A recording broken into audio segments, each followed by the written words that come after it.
Sound Art introduces an entirely new way to listen to music in your home. By combining the best of two products, a revolutionary high-fidelity, low-profile Bluetooth wireless speaker with beautiful artwork. Select from a library of artwork or upload your own photos to personalize your experience. Sound Art ushers in an era of invisible, beautiful, and amazing sound throughout your home and redefines your entire entertainment system. The need to reclaim your floor space and rid your home of unsightly speaker boxes that need to be bolted to the wall is now a thing of the past. Our canvas is printed on high-quality permalite by Breathing Color. And select from our gallery or upload your own. Standard sizes include 16 by 20 and 18 by 24 canvas wrapped. Custom sizing is available, as well as surround sound options.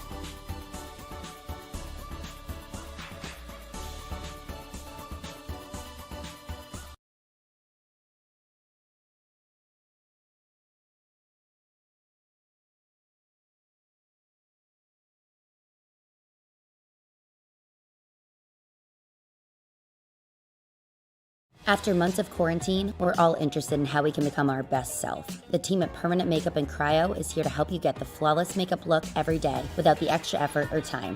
When it comes to your appearance, you deserve the best care that money can buy.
One week down, 12 to go, and a tie atop the standings keep the lead all knotted up, going into a treacherous second round of Pennsylvania. Welcome to the BRP iRacing series on PitStop TV. Andrew Cardinale with Joe Donahue alongside Trey Shuttlesworth, of course, on our social media platforms. It's good to be back for another week of BRP iRacing series action, joining you on our Facebook, YouTube, Twitch, and Twitter from the second round of the BRP Pro Late Model Tours second round stop on the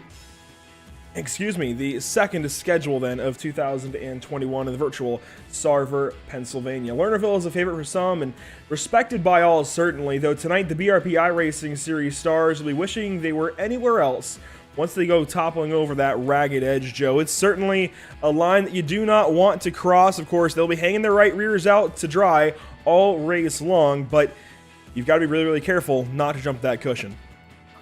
Yeah, once you run up Lernerville Speedway a lot. You get the cushion worked up to the very top end of the racetrack. It's scary up there. I mean, any car you drive out here on this track, you start working that top line up so far, and you're just barely over that edge. I mean, you've got your right rear tire barely hanging on to the grip, and it's scary. It's exciting. Lernerville has a lot of respect, like you said, and it's just a cool racetrack. I enjoy it a lot. I like racing it, and I'm excited to see what these guys do with these late models tonight. Of course, there's a lot of dirt tracks across the country, and short tracks, pavement short tracks for that matter, that don't have walls all the way, or even just a part of the way around the racetrack, but I don't think there's any quite like Lernerville, and that's why this is the first one to hit the sim, at least on the dirt side of the iRacing.com Motorsport Simulator. We're on board currently with practice leader Travis Miller, and this will take us right to our first point of the evening here, Joe. We're coming into round number 2 of the season, and we already have some point standings to look at. That said, atop the pylon, as I mentioned, all knotted up. There is no advantage for Maxime Plant, just the fact that he's got bragging rights over Travis Miller with the first win. Otherwise, they are all tied up. It's 1-all.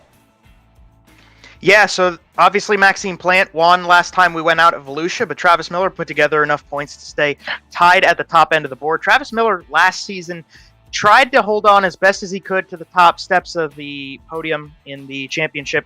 Over the course of the ending of the season, especially, things kind of went downhill for him in the modifieds. But hey, we got the late models, we got a new setup, we got a new track. Everything's reset and ready to go. He's ready to tackle Maxime Plant's run at the championship this year. And he started off pretty well. He's been putting in the practice, and very well could see that 22 up at the top end as we progress through this season.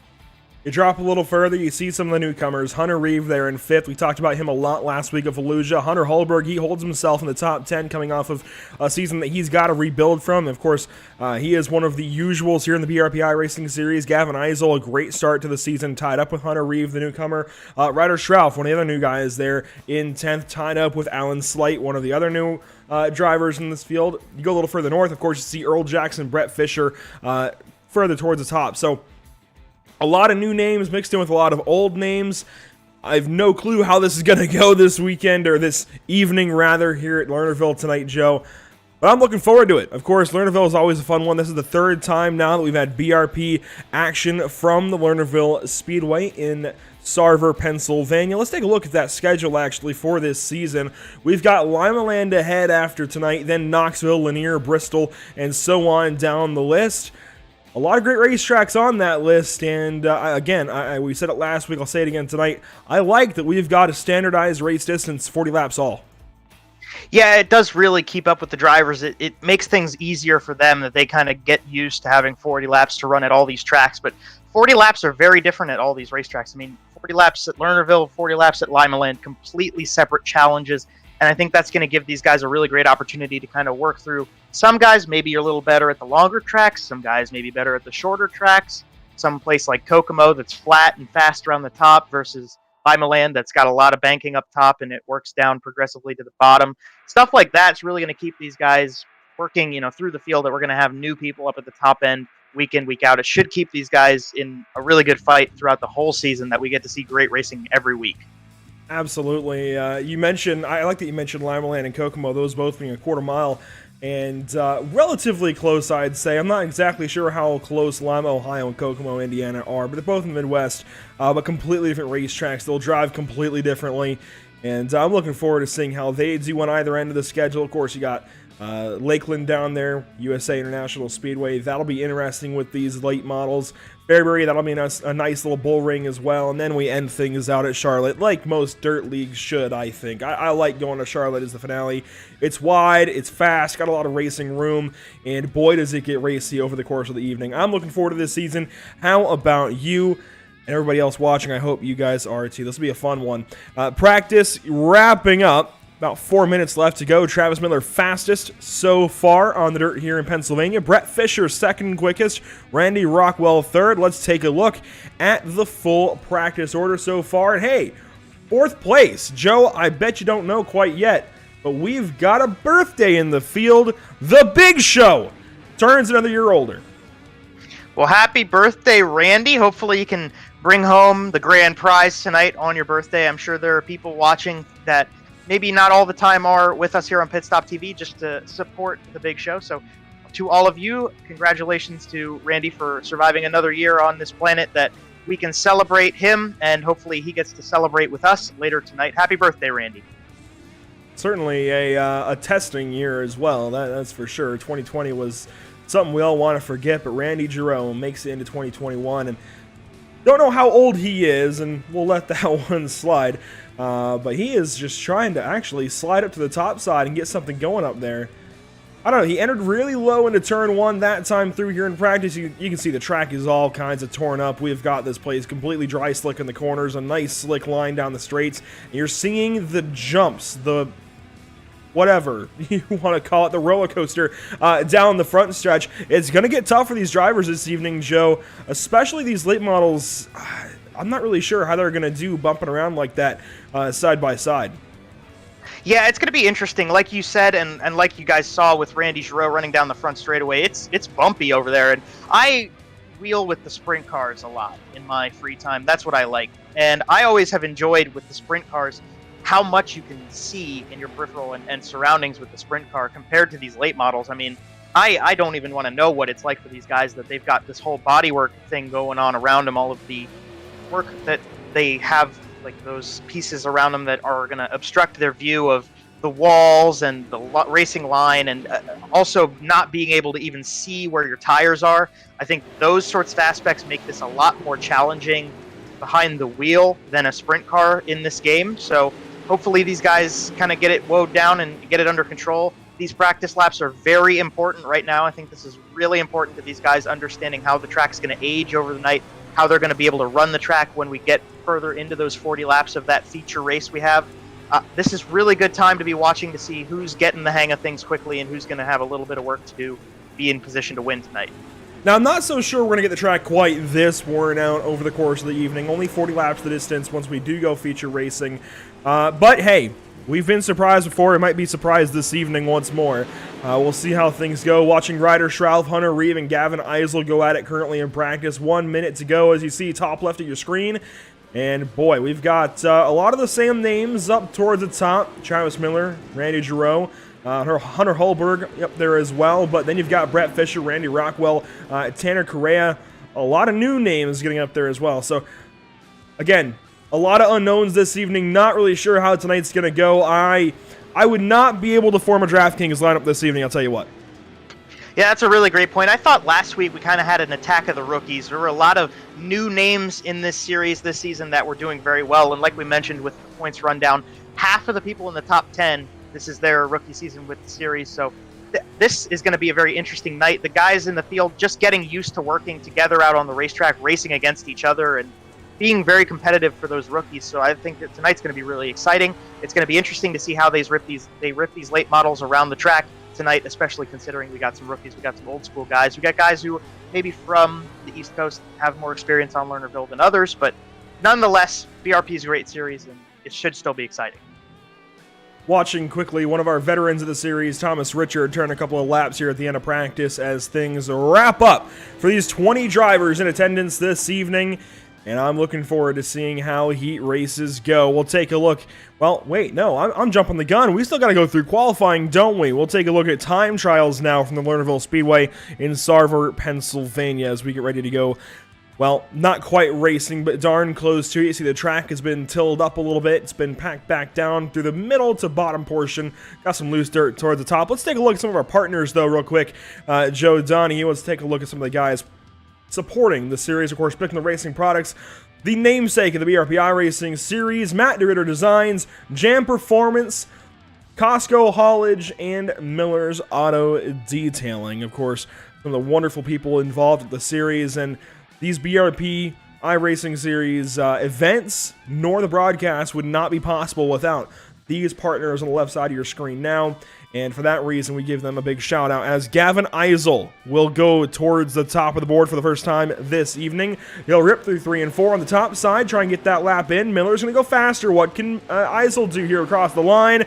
And not quite faster. He will have to settle for second place. Actually, no, he did drop a little bit. Jamie Porter, he's going to go second place now. Miller across the line, and we'll see how they all shake out. Yeah, so for the moment, obviously these guys are going to get 2 laps to try to set the fastest one they can. You see Maxime Plant on your screen running down the back straightaway, trying to do the same, maybe go to the top step of the board. Plant coming out of turn 4. We got the 03 Richard up to the top step of the podium right now. And Maxime Plant goes second quick. Pretty good run from the 79 machine, but didn't quite break to the top step. He's got one more time and one more shot at getting up there. Last week's winner across the line. And just a little bit slower, in fact, in the number of just a couple of hundredths of a second slower that time for Maxime Plant. Joe Matthews on the speedway, he's getting a time in.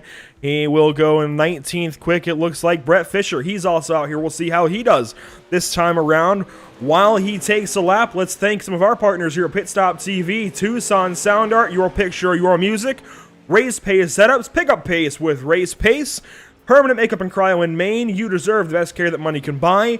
Whiplash Media, the official graphic and camera provider of PitStop TV. And BAM Racing Videos by a race fan for the racing community. Brett Fisher goes 11th quick. We're now up to 21 entries. Tyler Pachalski joins the fray, and Hunter Reeve gets a time in himself. Hunter Reeve ran his lap. We got a few cars left out on track, Hunter Reeve being one of them you're watching on his screen. He goes to the bottom side in 3 and 4. I don't think we've seen that yet.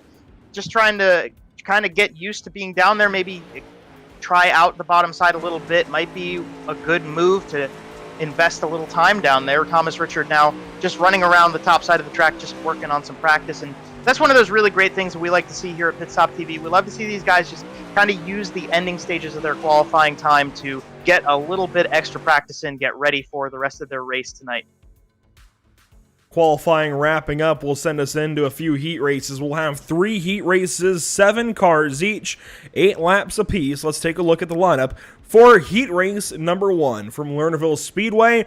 On pole, it's going to be none other than James Richard, one of the newcomers, the new 03, if you will. On pole for heat 1, we'll see how he does in this first contest. Travis Miller to his outside, the 22 in position number 2. Starting third this evening for heat 1, Ryder Schrauf in the 058. Well, visually the 5.8, but scored as the 0.58 because the guy next to him, Earl Jackson, is scored as the 5.8, the 58s on row number 2. The inside of row 3, it's, well, the 3 car, Adam Hilton, starting 5th place with Corby Daniels to his outside. Starting 7th, it'll be Dean Meitzler. Coming up caboose here in heat number 1. So just like that, we're ready to go racing for the first time this evening. Joe, who do you pick out of this this allotment of drivers to go at it? Well, it's hard for me to put my money against Travis Miller, maybe, per se. I'm rooting for all these guys to have a good, clean race, but I think Travis Miller is kind of the guy we're watching here, starting on the outside of the front row. That's a great spot to be starting from, and, I mean, coming off 2nd place last time, he's won in this series before and wants to get another one. You know, being up top is going to be a good starting spot for him, and I'm watching that 22. That's a fantastic pick. I'm going to go back a row, actually. Still on the top side, though. I think Earl Jackson might have something here in this heat race. We'll see what he can do in heat number 1. The 58 alongside the 58 there in row 2. We'll see how they do once we go green flag racing. Again, 8 laps the distance, as with all BRP iRacing Series heat races. 7 cars in this one, though, means we'll have 2 more heat races, 7 cars apiece to make our 21-car field this evening. No consolation, nobody's going home. We're just seating up the race field. Just qualifying races here at Lernerville this evening. Ready to go green flag for the first time in season, I think, 4 ever in the league. We go green flag racing for heat 1, and we're off and away.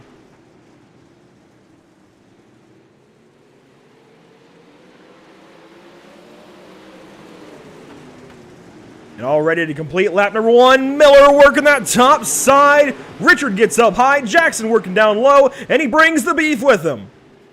That was a great little run right there from those 3 cars fighting with each other. Now Corby Daniels going to start shaking things up a little bit. He runs to the top side, trying to get around the outside of Earl Jackson, who got a great start. But right now falling back to 4th is Daniels on the charge, and Travis Miller goes purple.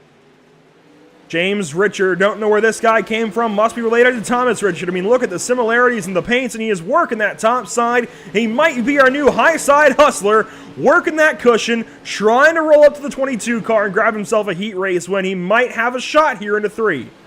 The track's still pretty young right now, so there's a lot of grip all over the place. So it's going to be difficult for James to try to figure out a way around Travis Miller. But hey, right now he's doing pretty good. He might try a big slider through 1 and 2. He is going to get the slider in. Crossover underneath goes Travis Miller again, back to the race lead for the 22. And Jackson slid Daniels in behind, so a couple of sliders there on lap 5. We get them crossed back up. We complete that 5th lap, 3 laps to go. We come to the back straightaway, got a nice little battle going on further back. Adam Hilton, that was a slide attempt at least, wasn't quite sliding the car very much. That one didn't handle under him quite the way he wanted it to. Corby Daniels turned it back under, got that position back. Back to the front of the field. Travis Miller holding on strong as they come down the back straightaway. Lap and a half left for the 22 machine. Watching these drivers pitch into turn 3, love that view. Miller is going to complete the 7th lap of action in Heat 1. White flag, 1 to go. There's the move from Richard. Completes the slide of the crossover, though, from Travis Miller. The Thriller is going to take the top side, complete this heat race, and he's maybe got it side by side. Not quite the slider Richard needed, and Miller wins the first heat at Lernerville Speedway. That is 8 laps of action done and dusted. Jackson third, then it's Daniels, Hilton, Meitzler, Schrauf, your first heat race. Let's take a step away. Let's take a look at our Heat 2 lineup. Joe, take it away. Alrighty, well, we're looking to the starting position number 1. Thomas Richard, car scored as number 300. You'll see it as number 3 out on track. Jamie Porter putting together a nice run at the start of this season in car number 45, starting second. Going back to row number 2, you've got Double H Hunter Hulberg in car number 99. To his outside, one of those guys who's starting off strong in the BRP series this season, Brett Fisher in car number 21. Rolling back to row number 3, you got Tanner Correa on the inside in car number 11 and Alan Slate in car number 2 to the outside, 2 newcomers to the series. And rounding it about on the last row, love that first name, Joe Matthews going to be taking car number 1 from 7th, trying to go to position number 1. Once again, 7 cars the field, 8 laps the distance, and this is heat race number 2. You see the 7 cars lined up for it. Jamie Porter, how about that guy in the 45 car? Straight off of a top 10 finish last week at Volusia, just 1 point shy of being in the top 10 of virtue of heat points from last week of Volusia. I think if he strings together a nice little run, he will be in the top 10 after this evening. Yeah, I think Jamie Porter has put on a lot of work to this series. I think he's done very well over the very ending parts of the big block season. Last season, he really started putting together good performances and obviously came out strong last time. Seems like he's got the late models under control pretty well, so I'm watching that 45 machine to go to the front. As we get ready to go, green flag for heat number 2 this evening. Richard, your pole sitter, then it's Porter, second place, coming across the front stretch now. Will go green, and they're back at it. Racing action from Lernerville. Richard already high. Porter slingshots underneath. 3 wide to 3. 1 over the hill. Slate went over the hill on the back straightaway. Should be okay to get back onto the track. Actually, he didn't quite get back on the track, so he's going to be on the outside of... Whoa, they're getting all squirrely on the front stretch. Brett Fisher and Thomas Richard made a bit of contact there going into turn number 1. Got things squared away and back under control. Jamie Porter just extending that lead further and further as these guys shake it up behind him. Porter has taken off. Richard puts himself into second. Fisher there in third. Here comes Hulberg. Gets a little bit sideways there in the middle of the corner. And Tanner Carrera now trying to go to work on him. Yeah, it looks like Hunter's trying to push that thing as hard as he can right now. That number 99, he's trying to get it into the corners a little bit harder, and it went out from underneath him last time through turns 1 and 2. This time, a little bit loose in the middle of the corner, but pretty good elsewise. We ride on board behind him, try to see if he's going to figure out what to do to get around Brett Fisher right now. But up at the top end, Jamie Porter just running away with it.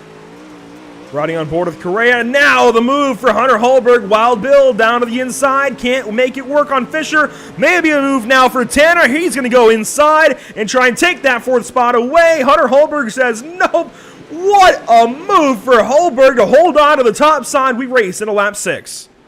He really slingshotted around the outside that time. Correa came on strong down on the bottom side, got a little squirrely in the middle of the corner as we watch the rest of the guys up front kind of spread out a little bit. They're coming to 2 to go right here. Brett Fisher within, a contact for Hunter Hulberg there with the wall. He gets it squirrely, gets it back under control, loses all those spots. He's still ahead of Alan Slate, but he is now the last of those front runners, at least the cars that were in line towards the front. White flag out for Jamie Porter. Can he get his first heat win on the season? He wrapped up the season with a couple of heat wins, or at least great runs in the heats, and Joe, he is going to pick it up. Heat race 2 goes to Jamie Porter. Well done for Jamie Porter to get there. Thomas Richard going to come in P number 2 right there. Brett Fisher rounds out your top 3 for this heat race. Got pretty exciting, but Jamie Porter absolutely just tore away from the field and well-deserved that heat win victory, number 1 for this season. Moving right along then to heat race number 3.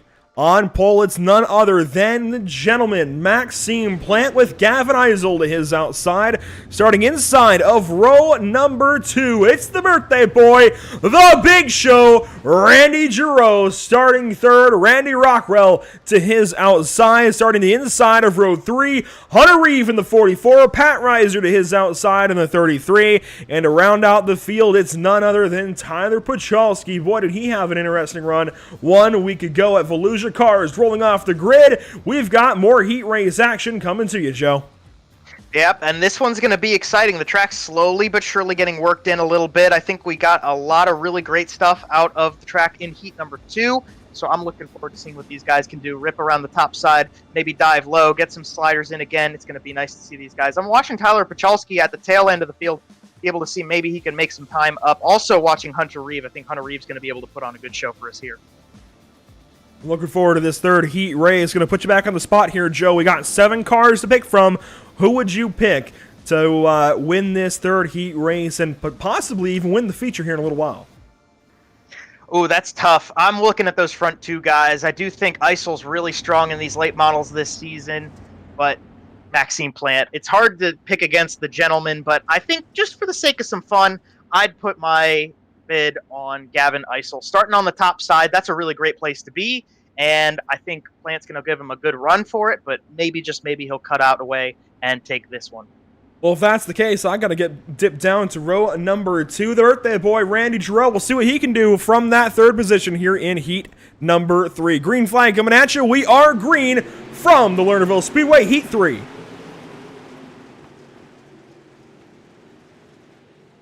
And down the backstretch for the first time in this third heat race. Here comes Eisel down to the bottom of Plant, who quickly got up high and is going to use that top side to his advantage. Takes that lap, and here comes Giroux. Giroux ripping up top, trying to get around Gavin Eisel for second place. The momentum's going to carry him there, and into second place goes car number 24. Maxime Plant has a solid lead over these guys as Eisel dropped to third. Didn't quite get it swirled out as well in the middle of that corner. He's got Rockwell all over his tail, on board behind with Hunter Reeve as they try to get together and see if maybe he can make up a couple more spots and get closer to the front to start off the feature. Yeah, Hunter Reeve riding in behind currently. You see him trying to dig on that top side, not quite working out for him. Meanwhile, Maxime Plant leads the show. There was a move there of Rockwell to the inside of Eisel, and it just about worked out, not quite. So the 18 going to have more effort here from the 181, and it doesn't work out, so he will fall in front of Hunter Reeve. Pat Reiser a little further back in the 33 car. He's 6th. Tyler Pachalski 7th place, but it's all Maxime Plant towards the front of the field. 3 laps to go.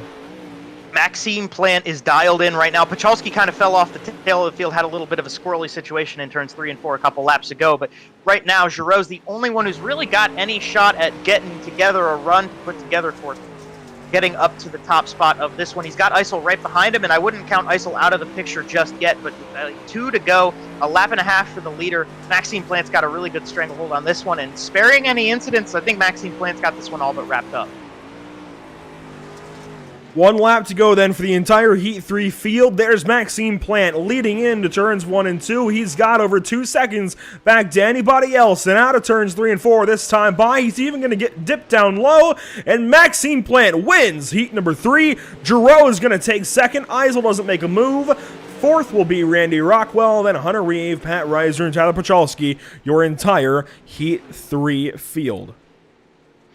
And that is going to be a perfect season so far for Maxime Plant. Don't forget, he won a heat last time out at Volusia. He wins one again here tonight. So, continuing things on right into our feature race, we'll take a look at our starting lineup this evening from the Lernerville Speedway. On pole, by virtue of winning heat number 1, it's the thriller, Travis Miller in the 22 car. He'll lead us to the green flag alongside Jamie Porter, who won his heat race to start second. Starting third, it's going to be heat 3 winner Maxime Plant in the 79, last week's winner as well. Then James Richard to his outside, starting in fourth. Starting fifth this evening, Joe Donahue, it's Thomas Richard in the 300. You'll see him visually as the 3T. Then you got Randy Giroux. Happy birthday to Randy. He's starting off from 6th spot in our feature event. Starting 7th this evening, Earl Jackson, a newcomer, alongside Brett Fisher, another rookie. To the inside of row 5, however, you've got Gavin Eisel, a veteran and one who's hungry for his first race win. Corby Daniels, the Beef, he'll roll off 10th. You throw it back to 11th spot, Tanner Correa is going to be starting in 11th, and 12th will be Randy Rockwell in car 181. Back to the 7th row, Adam Hilton and Joe Matthews make that one up 13th and 14th spot. Starting 15th behind them is going to be the number 44 of Hunter Reeves. Starting to his outside will be the 49 of Dean Meitzler. Going back to 17th on the grid, Double H Hunter Holberg in car number 99 and Patrick Reiser on his outside. Row number 10 is going to be the 19th starting position, Ryder Schrauf and Alan Slate starting to his outside. And shotgun on the field, the final driver in the lineup, the 121 of Tyler Pachalski. 21 cars the field, 40 laps the distance. We're ready to go. Green Flag Racing, the BRP iRacing Series. The stars and the cars of the BRP Dirt Late Model Tour now. Big blocks are left behind. Lernerville is still on the schedule. Green flag is out. We're racing in Pennsylvania.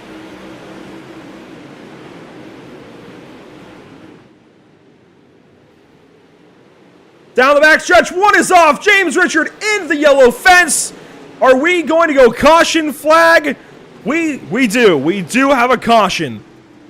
Wow, James Richard went airborne there. Lucky that we're in a sim right there, because that would have hurt being in the real world. That was a pretty massive airtime run for James. We'll catch a replay back. Not the way you want to start off this race at all.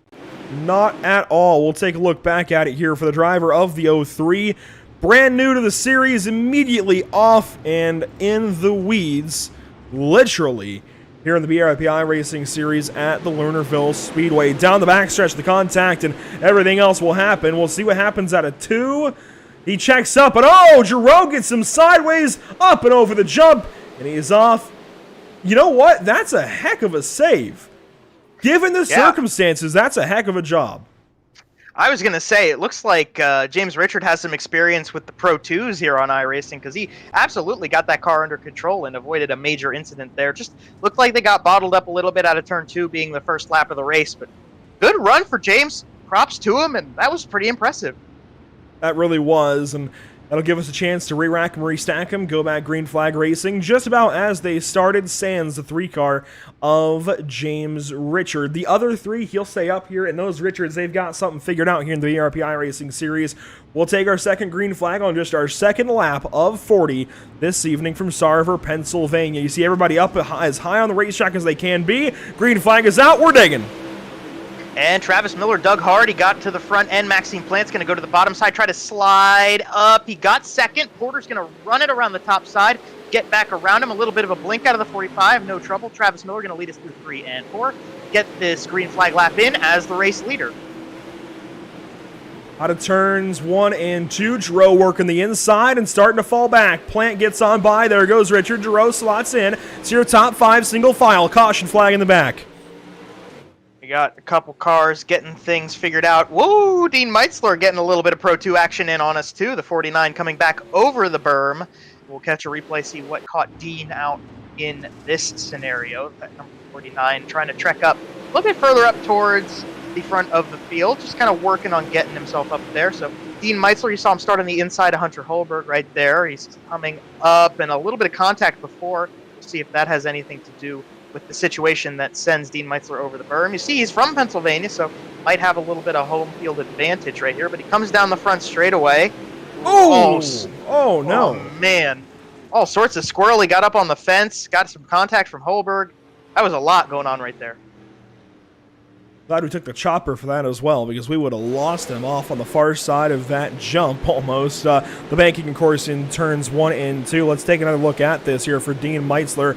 And, man, just unfortunately slinging the car sideways, and Holberg gave him a shot in the shorts. And you can't quite put the nose of one of these late models underneath the rear of one of these late models quite like you can in real life. You see him go firing off towards the guardrail. We actually kept sight of him there from the tower. But, man, what could have gone wrong? Well, I was going to say Dean Meitzler definitely had a lot going on behind the wheel of that car down the front straightaway there. He was loose, he was wiggling, trying to get the thing under control, trying to put it in the right place on the racetrack, and obviously he's got a little bit of help from behind. Not his fault, nobody else's fault, just kind of a situation. But hey, we'll send him back to green, and he'll get a chance to get back up a little bit further in the field. We'll go green flag one more time. And Travis Miller, a great start on the top side. He'll fire off to the top of turns 1 and 2. We're having all kinds of trouble. There we'll go. We'll get the late model tour up. And through 3 and 4, Miller still working the top. Miller ripping up top. Jamie Porter holding on very strongly, and well done to him. He's staying in second place. He's got Maxime Plant and Randy Giroux all over his tail, trying to get up with him. Earl Jackson trying to shake things up as well, trying to make a pass, but he got a little bit of time in between himself and Plant as Thomas Richard tries this slider, gives a lane to the top side, and Plant's going to take that one back. Say thank you very much. I'm going to stay in P number 3. Jamie Porter, purple that lap of 15.309, and he is just going to town right now on that very top side. You see him working that cushion and just digging on that 22 car. He's there. A move there, a slide job, not quite complete. He knew he wasn't going to fully complete that pass, and I think that was a lot of respect right there from Jamie Porter. He left the lane open up top because he knew he didn't quite get that pass in as good as he needed to get into the race lead. Travis Miller makes a little bit of an advantage out of it, puts a couple car lengths in between himself and Jamie Porter. Maxime Plant now trying to capitalize on the 45 machine, see if he can move up, loses some down the back straightaway. Caution flag comes out, and that's going to halt our progress. Adam Hilton, the center of this one, and we'll take a look back, of course, and see what happens to the driver of the 3 car. And it looks like it's going to happen around Randy Rockwell and Hunter Reeve. See the 3 top of your screen. And we'll top of the racetrack anyways. Does he just hop the cushion? He does. Oh my gosh. Oh goodness. Correa, nowhere to go. Yeah, Correa and Slate both got into Hilton as well there. It seemed like earlier on Adam Hilton was kind of having trouble getting that car out from underneath him, get the tail out and slide through the turns. It had been something I had kind of noticed in the heat races, but obviously you can see this car bit him hard in 3 and 4, and obviously nothing he could do. He goes right into the turn 4 wall hard. I thought that part of the track's very intimidating, and this is why. What a ride for Adam Hilton. There's nowhere for those guys to go. That tips him up on his lid and immediately goes back to the pit lane. And likely night done for the 3 car. He's still sitting there with no body on that car, just about. And boy, that's a big one for the driver out of New York. Yeah, that was a heavy hit. That was a lot right there for Adam Hilton. And that turn, that's a difficult part of the racetrack. I think that wall that you have going down the front straightaway really gets things tight out of turn number 4, and it's intimidating. So obviously Hilton's going to have to try to figure things out and get the confidence back under that seat and try to rip out there for a couple more spots and a couple more points. We'll wait on another green flag then from the Lernerville Speedway. Lap 8 coming to lap 9 of 40, Joe. Jamie Porter waiting on the inside. Miller gets a great start, but a little bit of contact off the line. Jamie Porter ran pretty well with Travis Miller right there. He gets in front, slides up the racetrack, holds onto the top side. Miller with the over-under. They're 4 wide behind him.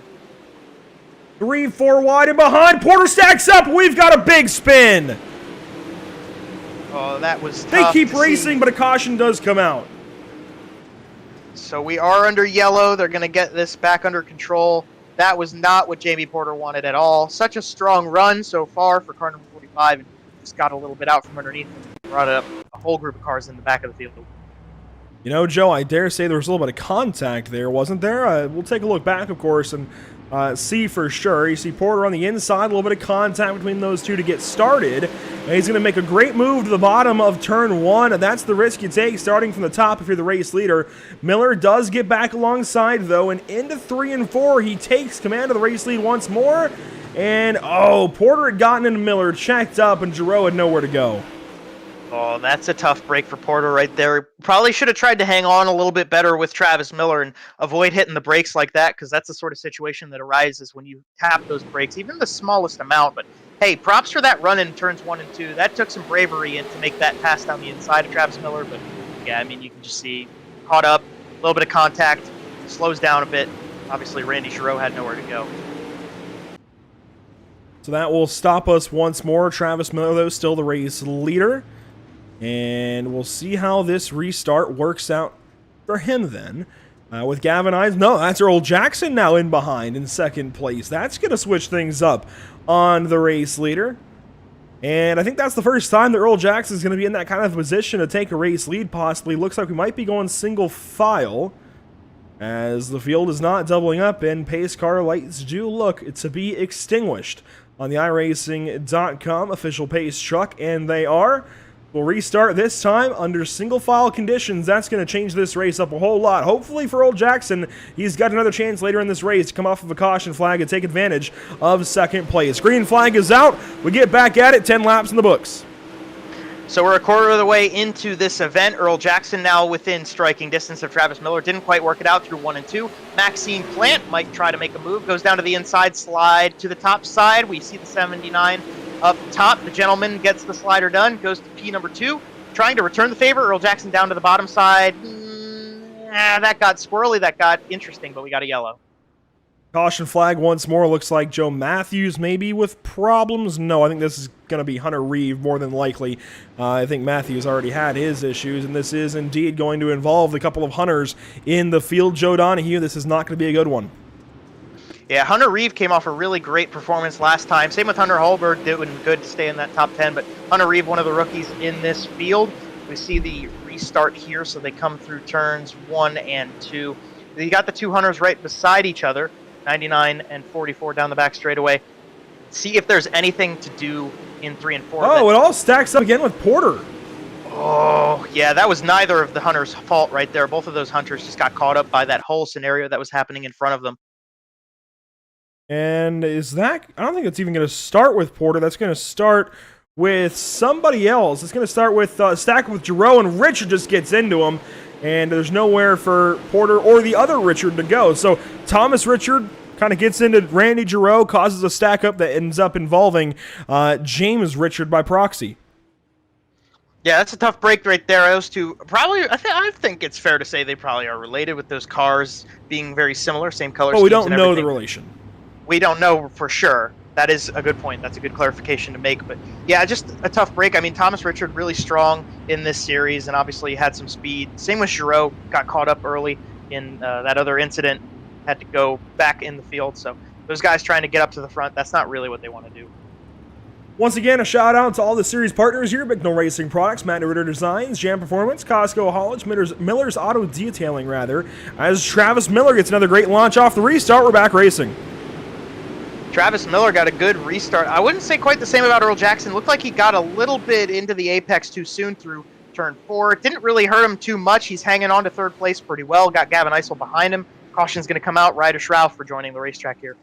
Yep, it'll be unfortunately for Ryder just trying to get back in the field. It does look like I don't see anybody else that was slow, and these are the cautions that we hate, Joe. It's nobody's fault. Just Ryder Schrauf trying to rejoin the field, and he's entirely right to do so and get back in the race, but because iRacing detects a slow car, that or, with as quickly as that may have come out, that could have been for maybe a scoring issue from the admins, but I do feel like that is from Ryder Schrauf just trying to rejoin the field.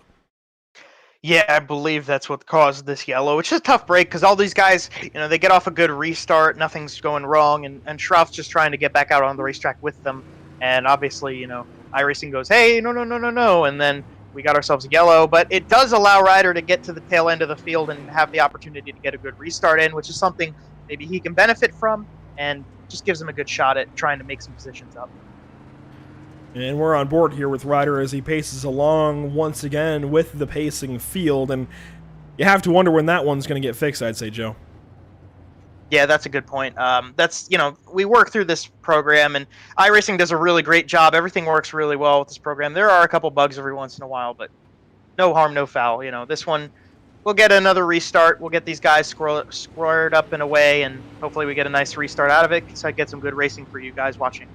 Oh yeah, there's so much that goes right with this sim.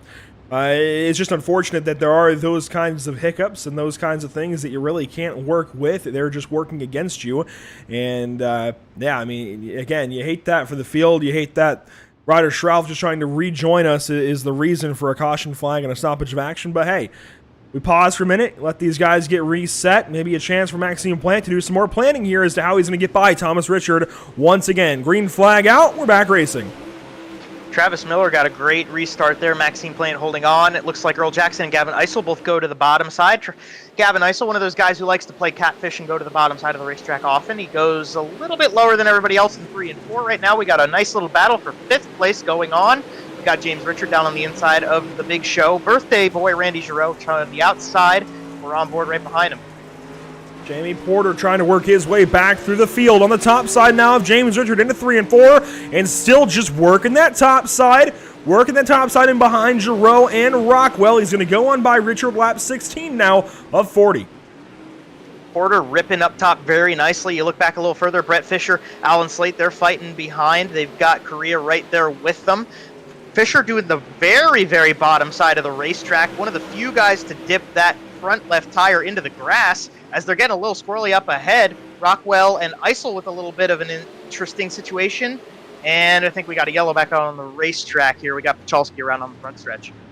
Tyler Pachalski turned around. You saw Meitzler off of the racetrack as well. We'll see what goes on here for Tyler Pachalski and get this up for you momentarily, as it's going to involve a few cars here in turns 3 and 4, it looks like. And, oh, he just came straight down into Thomas Richard, and there was nowhere for Thomas to go. I wonder what happened then to Meitzler at the same point in time. He was just off the racetrack here, trundling along. Yeah, it looked like he was out of the way of anything that happened with the guys on the front this is gonna be wild here, Joe. I'm excited to see this replay now. This is going to be very interesting down the front stretch. See, Meitzler gets a body slam there from Holberg. Those two have tangled once before, and oh boy. Wow.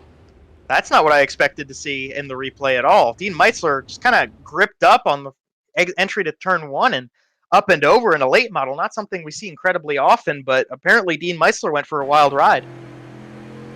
Take another look at things and learn a little bit more. Here comes Reiser, then Pachalski, and oddly enough, wow. Again, wow.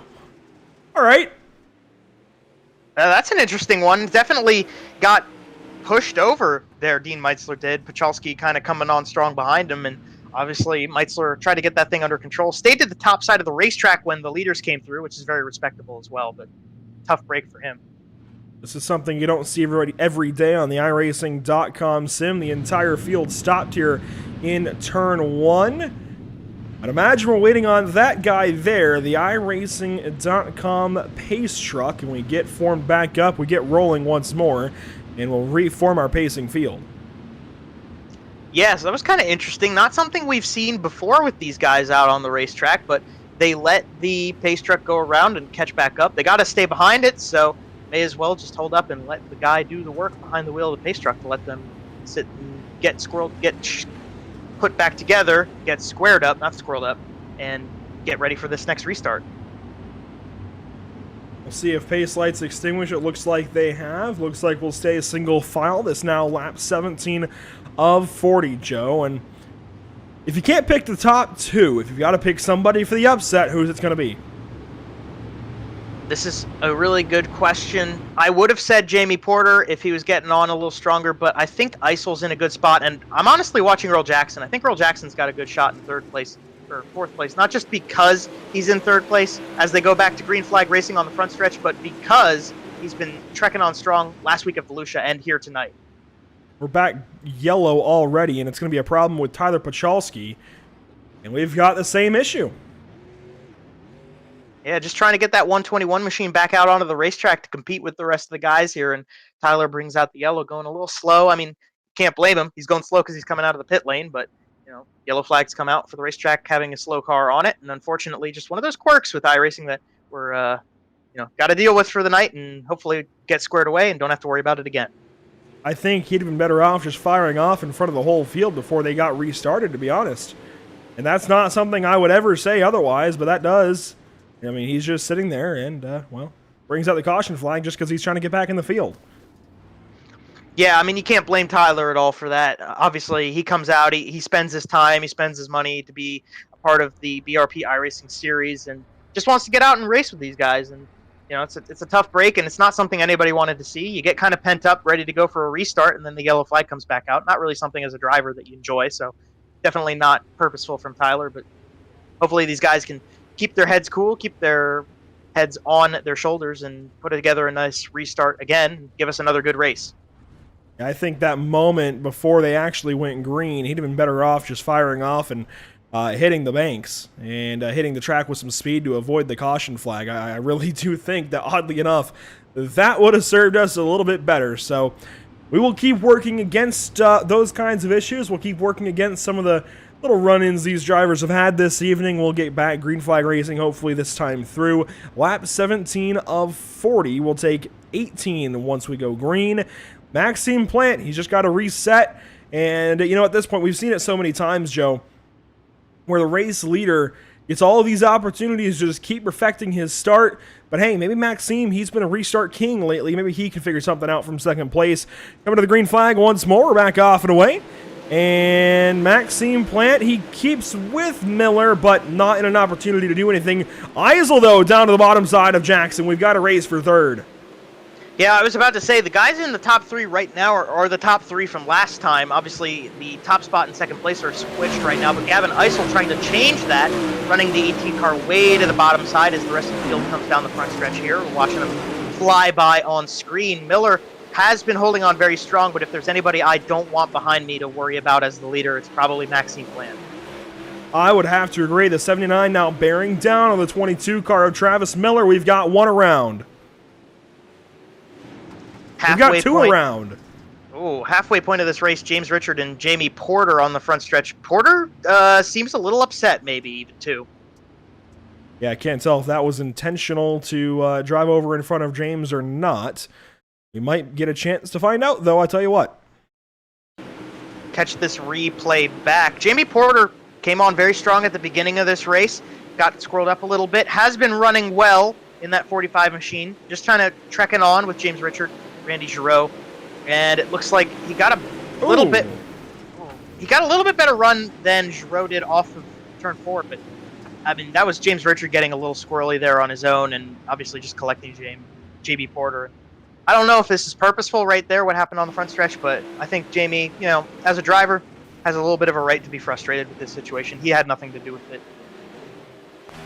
Let's take a look in, well, this isn't the right car. We'll take a look inside of the car, the 45 car, or of Jimmy Porter anyways. And the contact just blindsides him and gets sent down to the inside, and he gets back rolling. And it does kind of look like he straightens out and then turns left again. Yeah? That looks like he's sending a message. I don't know that he knows the full picture, of course, from being inside of the race car. But that certainly looks like a message is being sent to me.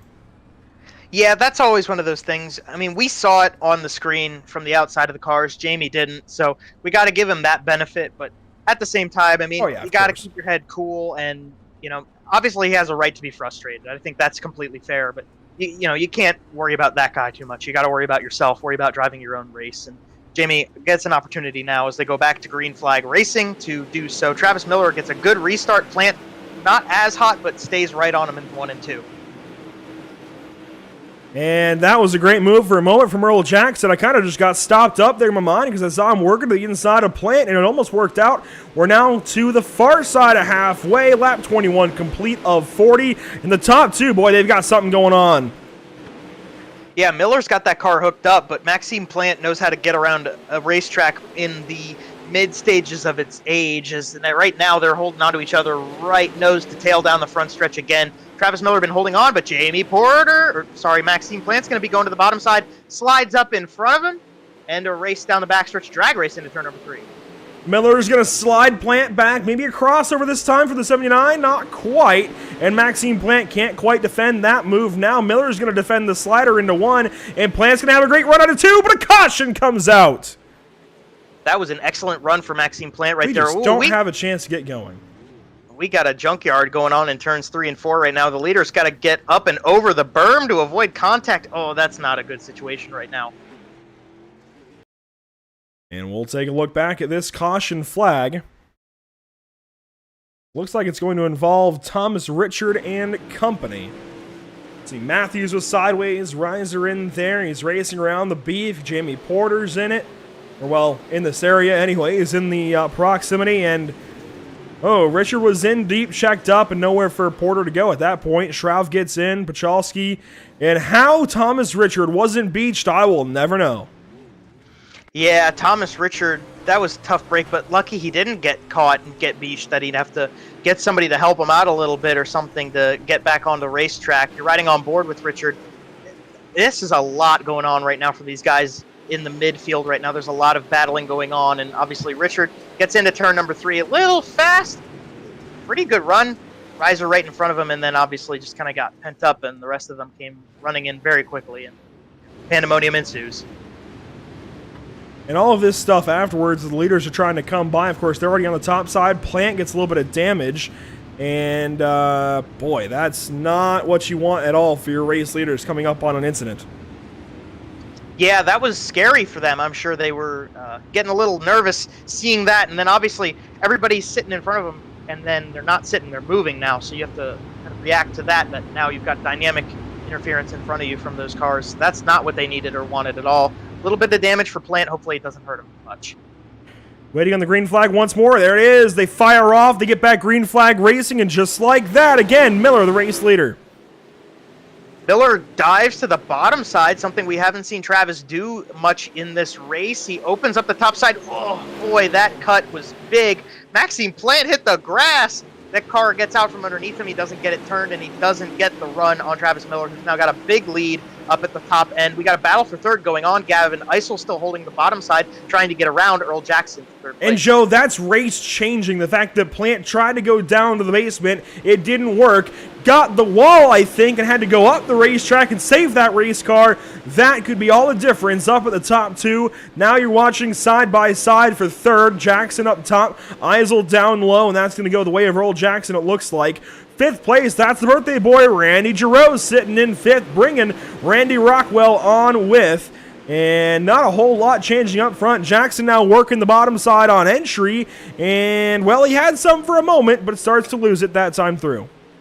It looked like Jackson was kind of catching up slowly but surely to Maxime Plant. Obviously, now I think it's turned around. Plant didn't really get that good run off the corner and lost all that time to Travis Miller, and I'm sure he was hoping to get a caution somewhat soon after that so he could catch up, but he's made up the time on his own as Gavin Eisel falls into the grasps of Randy Giroux as we got a yellow coming out. That's going to extinguish that battle. Caution flag once more for Thomas Richard. And we don't have the stats as far as how many one particular driver has come out or brought out, but I know Richard's been at the center of a few of them. Not saying it's been his fault, but he's been around a lot of the action this evening. Daniels into the wall hard, and Porter just tags Richard, and they're around. Yeah, I don't really know what was going on with Corby Daniels right there. That car just got out from underneath him in turn 4, and up into the wall went that number 88 machine. But then, yeah, Porter and Richard on the front stretch bringing out the yellow within the car turn. Tough break for them, but we're right on board with Corby Daniels. This should be an interesting view. Corby Daniels working the top side. Ryder Schrauf in ahead, and he's going to be behind Thomas Richard and Jimmy Porter.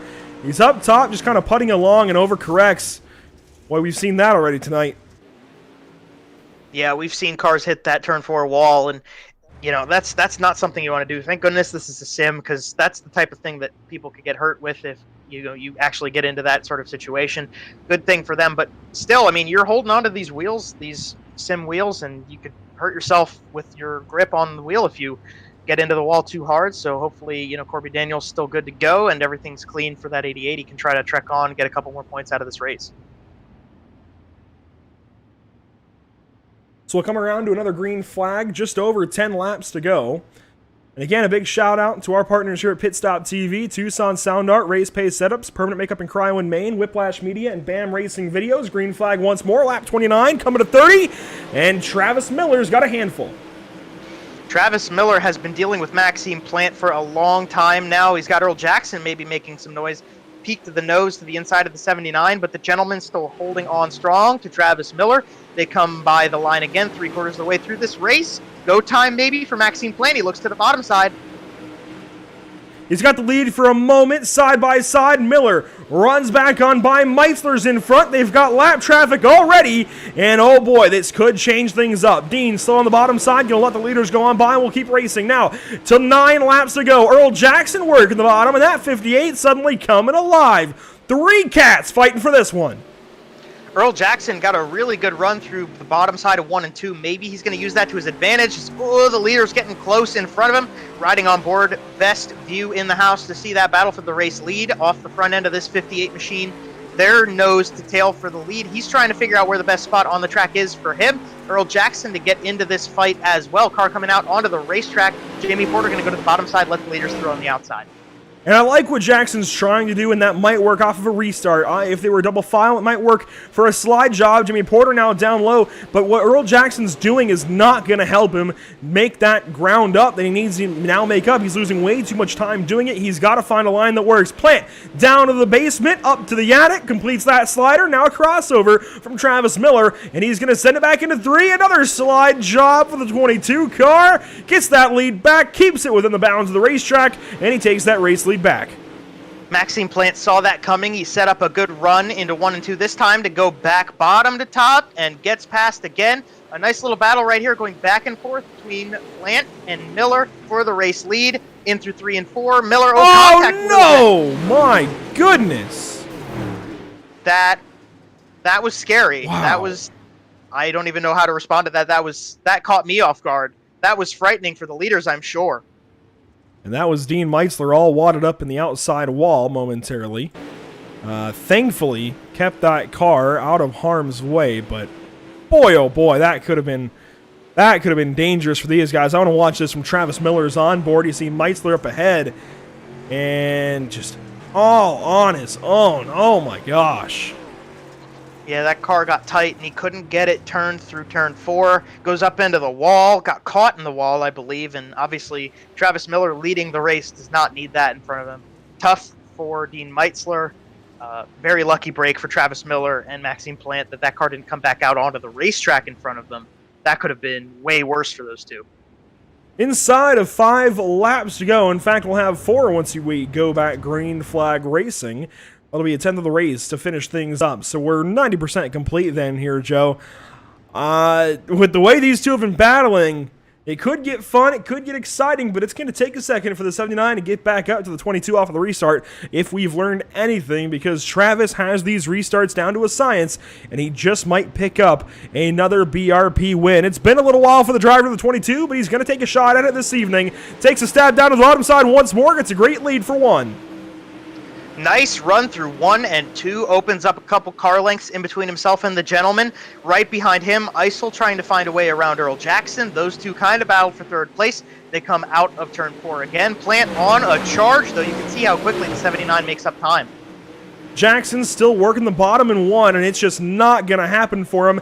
It's just 2 to duel towards the top of the field. Coming to 2 laps to go then for these guys, and Plant's got a chance into 1. Does he take it? He's going to go.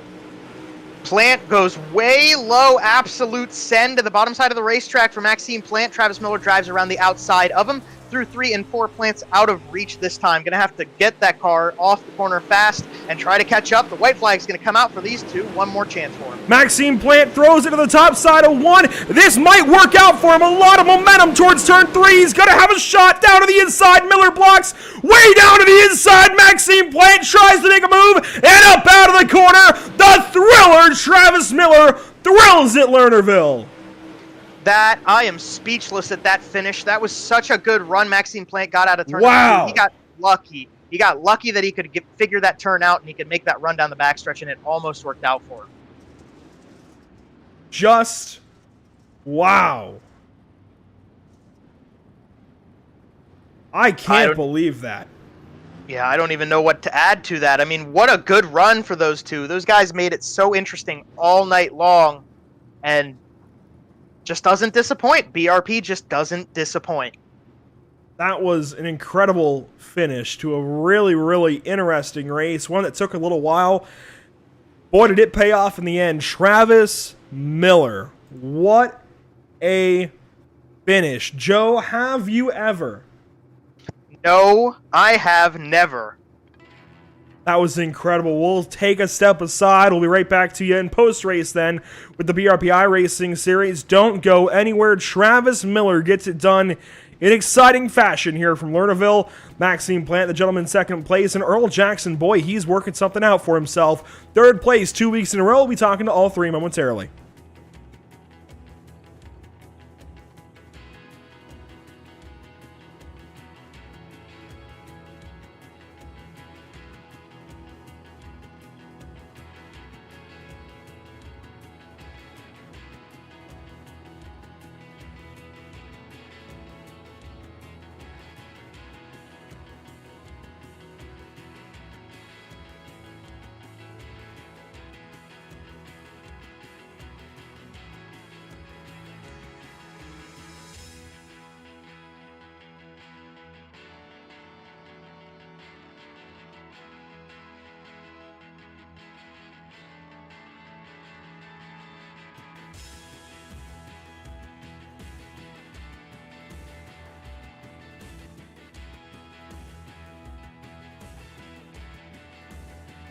After months of quarantine, we're all interested in how we can become our best self. The team at Permanent Makeup and Cryo is here to help you get the flawless makeup look every day without the extra effort or time.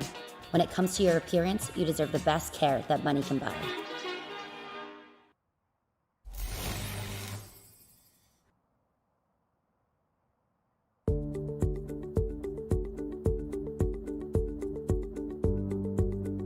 Sound Art is a product that is a speaker and it's art. We combine it together and we call it Sound Art.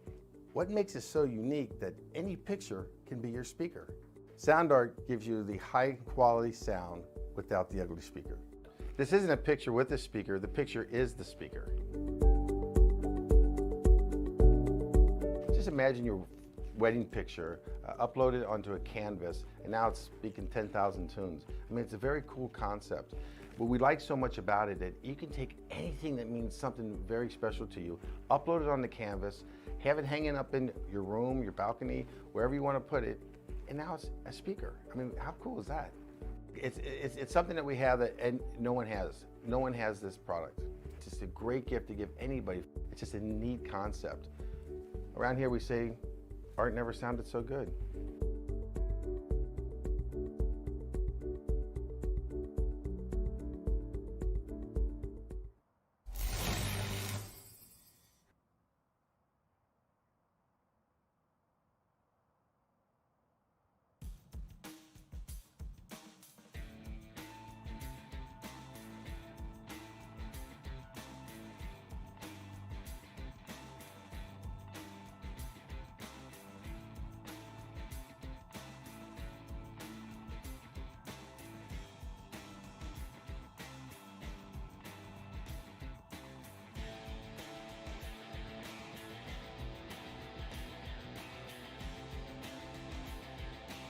What a finish this evening from the Lernerville Speedway in Sarver, Pennsylvania.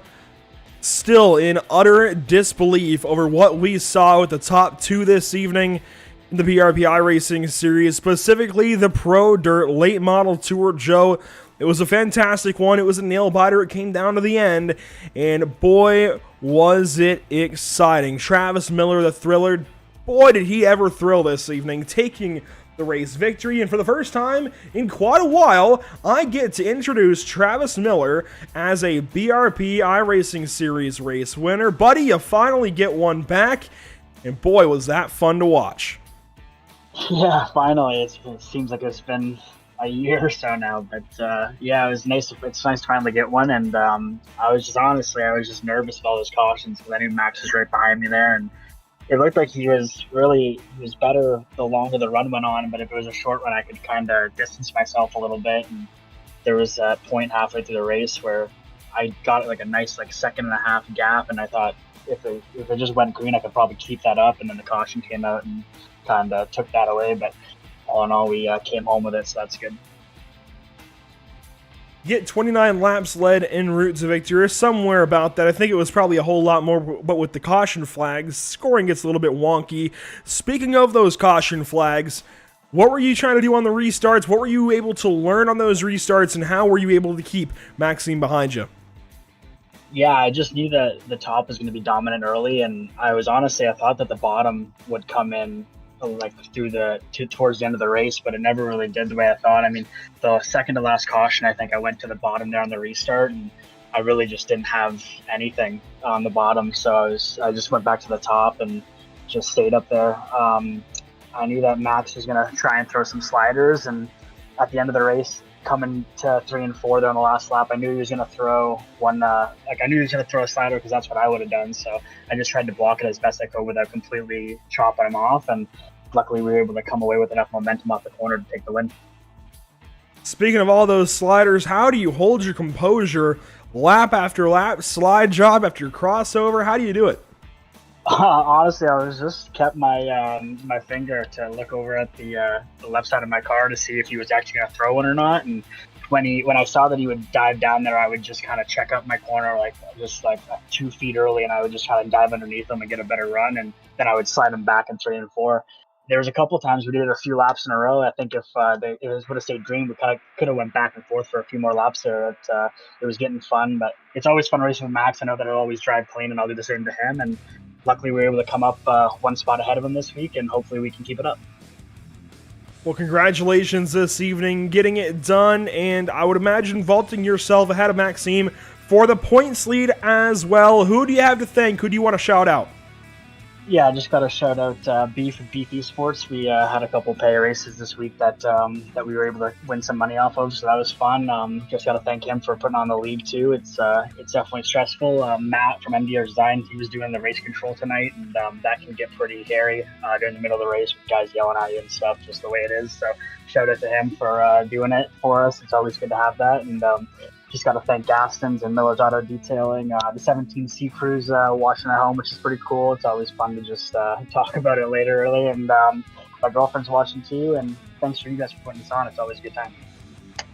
Once more, congratulations this evening, Travis. Thanks for your time, and go out there, get him 1 week's time at Lima Land. Awesome, Mike. Thank you. I appreciate it. Travis Miller gets it done this evening at Lernerville. We'll move him aside, then we'll let Joe Donahue catch up with our second place finisher, but only just second place. Boy, was that fun. That was a exciting way to wrap up this race. Maxime Plant was able to get home P2, and Maxime, holy cow, that finish was exciting. Yeah, the whole race was really good with Travis. Really fun race and close race, and I'm still happy to finish second. Yeah, but it takes 2 to tango, and definitely you had the car to get second, but you might have had a car to win too. Talk us through. I mean, your car was working well up at the top side. You got a couple really good runs in on Travis Miller, and it seemed like you were hooked up. You were ready to go for this race tonight. Yeah, on the top side, the car is still good, but it's pushing a little bit on entry on the corner. That's a new update for the tires. I don't really like it, but I need to practice to make sure be good for the next race, but it's pushing a little bit on entry in the corner, but I'll try a couple times on the butt side, but Lernerville is really fast on the top side, so that's why I finished second, but Travis do a really good job.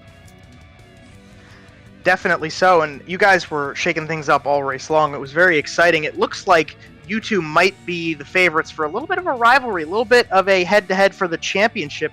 You're going into Lima Land next week in a completely different setting, completely different track. Talk us through, how do you prepare yourself to try to get the upper edge on Travis Miller, not only at Lima Land, but for the whole season in the championship? I think I need to be better on the time trial, because the time trial is really important for the night.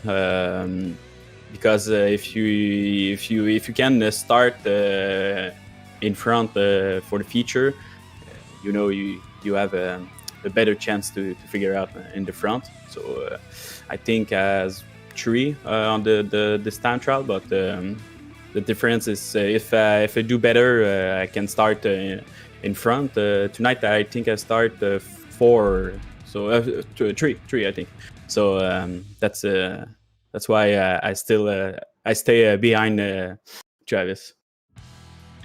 Well, certainly a very crucial part of the night indeed. So we'll hope for the best for you to get some good time trials in the future, including Lima Land next time. Before we let you go to celebrate this second place finish tonight, though, we'll give you one last chance to say anything you want here. Thank anybody here on the broadcast. Yeah, thank you a lot for you guys, broadcast and the stream and Big Net Racing. So thank you a lot for the race tonight. And thanks a lot for family and friends and sponsor to stay with me during the eSport race and the summer race. Awesome stuff, Maxime. Well, congratulations on your run tonight. We look forward to big things from you as the season progresses and hope to get to talk to you again soon. Yes, thank you, sir. And with that, Maxime Plant finishing runner-up. I believe Mr. Cardinale is going to bring us a very special guest here in the booth. Andrew, I think you got a birthday boy with us? Absolutely. We'll watch the end of this finish first, just see how close it was between these two crossing the line. Well, it wasn't as close across the line, but boy, was it ever so close to Maxime Plant having a win this evening. And unfortunately, takes a bit of a hit to the outside wall there as well. But this guy, a couple of spots behind, he ran a great race as well, and it was all Randy Giroux in the 4th position. But Randy, it is my understanding this evening that we've got a birthday in the field. I wonder who that could be. Yes, sir. The big old 2-0 today. Oh, buddy, congratulations. Happy birthday. You're only 1 year behind the rest of us here, but I'd imagine 20's got to feel pretty good. You're finally out of that whole teenager phase, right? Yeah, you're right. I survived the teens. On to the next phase now. Boy, but, it's getting tougher and tougher to do so, huh? Yes, sir. You're right. Especially with today's world. Well, you had a pretty good run out here this evening, and I don't know why, but for some reason I always felt like you were a whole lot older, but now this means we get a whole lot longer for the big show to race here in the BRP iRacing series. You had a lot going on for you this evening, but in the end you came home 4th place after starting 6th. What was your night like? Yeah, it was a great race. I started 6th, and the car was a rocket ship. It was fast in practice, fast in the heats. And at the start of the race, it was good. And then kind of the middle of the run, it kind of got out of hand a little bit. We started getting into some cautions and a little bit of wrecking and stuff, but gathered it back up. And then the high side started wearing off towards the middle of the end of the race, and guys were moving down low, guys were staying up high. And I tried the bottom a couple times, and I wasn't doing it too much for me. But then right near the end there, when we had that last restart, the high side was really right into it, and I was able to get by I think the 18 car to finish 4th, and right on the berm there, and it turned out really good. I was really happy with it. You do end up taking that 4th position when it's all said and done. I mentioned we'll have a whole lot more of Randy Giroux then in the BRP iRacing series, and well, the first step in that is going to be next week, the Bull Ring of Lima Land Motorsports Park. It'll be an all-out slobber knocker. How do you approach it? Well, definitely got to run some practice laps, that's for sure. And Lima Land's a pretty special place for me too, because I'm going to school at UNOH, University of Northwestern Ohio, and Lima Land is the home track to UNOH. It's owned by the school, and so it's pretty cool to be stepping into Lima Land virtually. But I'm pretty excited for next week. Well, buddy, I think we got to get you dressed up in their black and yellow and orange and get you looking like one of their dragsters or modifieds. We got to get that worked out for your 24 next week. But congratulations you were so close to getting that top 3, but a top 4 is still got to feel pretty good. It's going to help you out a lot in the point standings as well. Who do you have to thank? Who do you have to shout out this evening? Yeah, it definitely helped me out in the points. I think we moved up from 13th to 6th in the standings, but it was a good run. I'd like to thank my sponsors, Aqua Service Niagara, for all their support and continued support. Hopefully we get to some racing in Canada with, the lockdowns going on. Hopefully they end pretty soon and we can get onto the real dirt track. And I'd like to thank Canadian Tire Fort Erie, too, for their continued support, and Napa and Port Colborne. And, shout out to my parents. They're the reason I'm here on my birthday. So... Hey, fair enough. Not just about you on your birthday, it's about the people who made you possible, right? So congratulations once more on the top 5, and happy birthday once more as well, Randy. It was great to talk to you this evening. Go get them next week at Limerland. Yeah, thank you. I appreciate it. You guys have a good night, and thank you for the broadcast. As well, it's always good to have Randy Giroux in the house. Gets things done. 4th place this evening, and a pretty good run for the birthday boy as well. Yeah, certainly. That's something worthwhile, and that definitely made his night a little bit better. Good run, and hey, just a good night out to be with the boys in the BRP iRacing series. Well, he's got one more year till he really has a night out with the boys in the BRP iRacing series. Maybe we can get something worked out in a year's time. I don't know. But we'll take a look at our race results this evening. And Travis Miller gets things done overall. Over Maxime Plant, Earl Jackson, and Randy Giroux. Gavin Eisel makes up the rest of your top 5. We're seeing a lot of consistency there in 4 of those 5 names. And now, a newcomer at least to the top of the standings in Randy Giroux. But Travis Miller, Maxime Plant, Earl Jackson especially. A lot of consistency there. And I think we found our big 3, if you will. Yeah, absolutely. I'd agree with that 100%, Andrew. We got 2 races down, but those guys definitely up at the top side being very strong and keeping the same 3 people in the top steps of the podium each time. 6th place finisher this evening then, Randy Rockwell. Adam Hilton finishes 7th. Alan Slate there in the 8th position. Hunter Hullberg, boy, Double H, he was involved in a lot this evening, but he let his wild side come out, and Wild Bill made it back into the top 10. Tanner Correa takes 10th. You throw it back to 11th place in the final order for this one. Hunter Reeves kind of got it back together, pulled off 11th place. Not a bad run at all. Brett Fisher, not as good as last time, but still getting things figured out for Brett in his first season with the series. Ryder Schrauf, 13th place, also did a fairly good job of getting that car under control to get the end of the race in. Jamie Porter, 14th place, could have gotten a bit more out of it, but caught up in a couple incidents. Patrick Reiser rounds out your top 15 in that 33 machine. Then you got Joe Matthews in 16th, last car on the lead lap. Then you go back to Dean Meitzler, finished 17th. Tyler Pachalski, P18, 19th place for Thomas Richard. Rounding out your top 20, going to be the Beef, Corby Daniels at the end of this one, 12 laps down. You got James Richard in the 03, finishing last on the grid, 20 laps behind the leaders. So 21 cars this evening, the 21st of which is going to finish 21 laps down at the Lernerville Speedway. It was a fun one, Joe, but final thoughts as we get ready to leave round number 2 of the BRP iRacing Series Pro Dirt Late Model Tour. Well, I think the track worked really nice tonight. I think it worked in to the point where everybody could still race it pretty nicely. We didn't quite see the top side get worn out too bad that people got very aggressive on trying out different parts of the racetrack, but it still happened, and it was a great run to the finish. Travis Miller, Maxime Plant putting on a great show at the front end. Happy birthday to Randy Giroux. Good run to get 4th place out of that one. Earl Jackson being consistent in 3rd as well. I think Lernerville did the job tonight, and I'm excited to see what these guys are going to bring to Limaland next time. A big thank you goes out, of course, as always, to our series partners here, the Bicknell Racing Products. They are the namesake, of course, of the BRP iRacing Series. Matt DeRitter Designs, Jam Performance, Costco Haulage, and Miller's Auto Detailing. Again, so much effort goes into this series, and none of it would be possible. None of it would happen without these guys here alongside the left of your screen. And these broadcasts, certainly, none of these broadcasts throughout the week would be possible without our partners here at PitStop TV. These broadcasts always brought to you by Tucson Sound Art, your picture, your music, by Race Pace. Pick up pace with Race Pace. By Permanent Makeup and Cryo in Maine. You deserve the best care that money can buy. By Whiplash Media, the official broadcast camera and graphic provider of PitStop TV. And by BAM Racing Videos, by a race fan for the racing community. 2 rounds done and dusted here from the BRP iRacing Series. We've got 11 more to go. But that'll conclude our coverage tonight from the virtual Sarver, Pennsylvania for the BRP iRacing Series Pro Dirt Late Model Tour.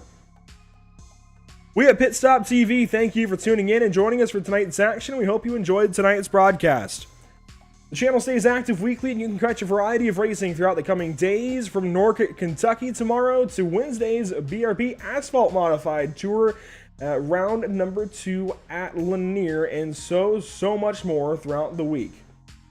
Make sure to follow us on Facebook at www.com/PitStop TV, on Twitter at PitStop TV _, on Twitch at www.twitch.tv/Pit_Stop_TV, and on YouTube at www.youtube.com/C/PitStop TV1. And how could we forget? Of course, our Instagram is now live as well.